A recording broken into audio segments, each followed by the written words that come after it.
The sun has already passed the peak of its activity, but don't be fooled. Astronomers say the real show may just be beginning. In the years following solar maximum, our star often unleashes some of its most dramatic outbursts. Space physicists even call this period the sun's last gasp. And when these events strike Earth, they can spark powerful geomagnetic storms, the kind that light up the skies in dazzling auroras, sometimes as far south as the tropics. So, are we on the verge of another great aurora season? And could we see another rare extreme storm like the one in May 2024? Let's explore. Our sun follows an 11-year rhythm known as the solar cycle. At solar maximum, sunspots cover the surface, and massive eruptions, solar flares and coronal mass ejections, blast billions of tons of plasma into space.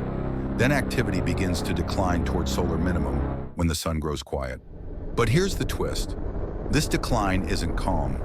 Earth doesn't experience a gentle fade out. Instead, it's turbulent. And for aurora chasers, it can actually be the best time of all. Solar physicist Paul Brecka explains, peak auroral activity often occurs a few years after solar maximum. That means we still have several years of very high aurora activity ahead. Why?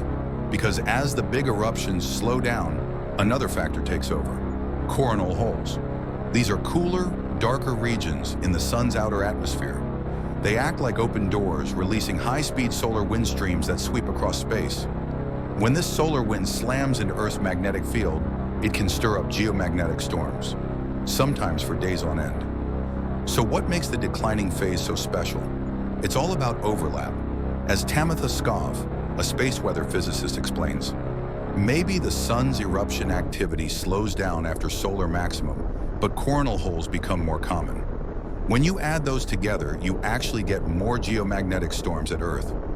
Another researcher, Scott McIntosh, describes this as the light side and the dark side of the solar cycle.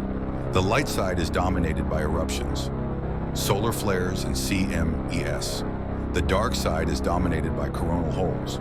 In the declining phase, both are active at once. That overlap creates a highly complex, stormy space environment. The result?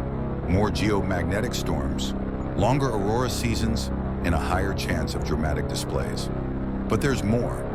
Almost every cycle features what scientists call a last gasp. This is when one or two enormous, unstable sunspot groups suddenly appear late in the cycle. If they face Earth and remain active through multiple solar rotations, they can send wave after wave of eruptions in our direction. Tamitha Skov puts it simply, the chances of us getting another big G5 with these last gasps are pretty high. It all depends on whether that sunspot emerges in Earth's view and whether it stays angry. A G5 storm is the most extreme on NOAA's scale. It can push auroras deep into mid-latitudes, places like California, Spain, or Japan. The May 2024 Gannon Storm was one such event. It lit up skies as far south as Mexico and left millions in awe.